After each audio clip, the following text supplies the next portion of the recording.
ગુપ્ત યુગનો જ્યારે અંત થાય છે, જ્યારે ગુપ્ત યુગ સામ્રાજ્ય છિન્નભિન્ન થઈ જાય છે, ત્યારે ઉત્તર ભારતની અંદર હર્ષવર્ધનનું રાજ્ય હતું એ મહાન હતું. એ જ રીતે દક્ષિણ એટલે કે દક્ષિણની અંદર જો મહાન રાજ્ય હોય તો એ હતો પુલકેશી બીજોનું રાજ્ય. તો ચાલો આ પુલકેશી બીજા વિશે આપણે માહિતી મેળવીએ. સમ્રાટ હર્ષના સમકાલીન હતા પુલકેશી બીજા, કારણ કે ઉત્તર ભારતની અંદર જેમ સમ્રાટ હર્ષવર્ધનનું શાસન હતું એ જ રીતે એ જ સમયગાળા દરમિયાન દક્ષિણ ભારતની અંદર આ પુલકેશી બીજાનું શાસન ચાલતું હતું.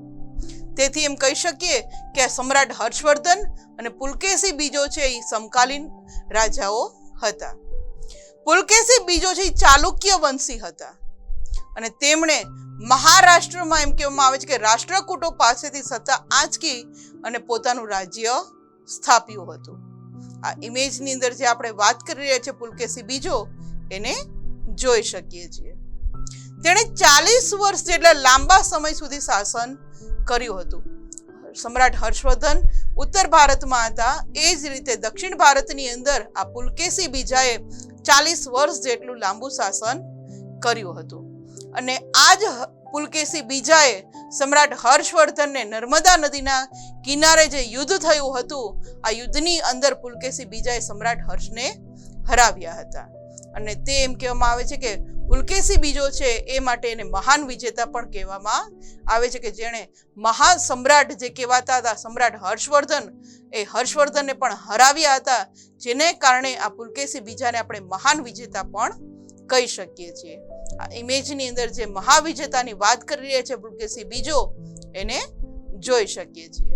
ત્યારબાદ વાત કરીએ તો આ પુલકેશી બીજાએ દક્ષિણ ભારતના કદંબો, મહેશ્વરના ગંગો, કોંકણના મૌર્યોને હરાવી અને દક્ષિણ પથના સ્વામીનું બિરુદ પોતે પ્રાપ્ત કર્યું હતું, કે દક્ષિણનો જે પથ છે, દક્ષિણનો ભાગ છે, એ આખો ભાગનો હું સ્વામી એટલે કે માલિક છું એવું બિરુદ તેણે પ્રાપ્ત કર્યું હતું. કારણ કે દક્ષિણ ભારતની જે બીજી પ્રજાઓ હતી, ગંગો છે, કોંકણોના મૌર્યો હતા, બધાને હરાવી દીધા અને પોતે દક્ષિણ પથનો, દક્ષિણ ભારતનો સ્વામી છે એવું એને બિરુદ આ પુલકેશી બીજાએ ધારણ કર્યું હતું.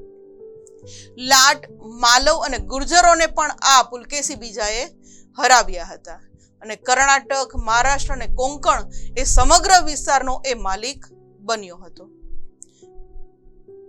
આ ઇમેજની અંદર જે આપણે વાત કરી કે દક્ષિણ ભારતની અંદર કેટલું એનું સામ્રાજ્ય ફેલાયેલું છે એ જોઈ શકીએ છીએ.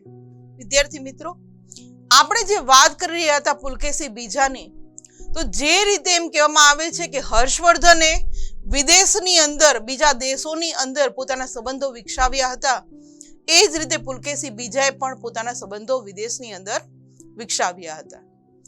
પુલકેશી બીજાએ ઈરાનમાં પણ પોતાના રાજદૂત મોકલ્યો હતો અને ઈરાનના જે શહેનશાહ જે ખુશરો બીજા હતા એના મિત્ર હતા પુલકેશી બીજાના. આ ઇમેજની અંદર જે આપણે ઈરાનની વાત કરી રહ્યા છીએ કે જેના સંબંધો પ્રાચીન સમયની અંદર, અત્યારે તો છે જ આપણા સંબંધો ઈરાન સાથે, પણ પ્રાચીન ભારતની અંદર પણ ત્યાં આપણા સંબંધો રહેલા હતા, એ આપણે જોઈ શકીએ છીએ.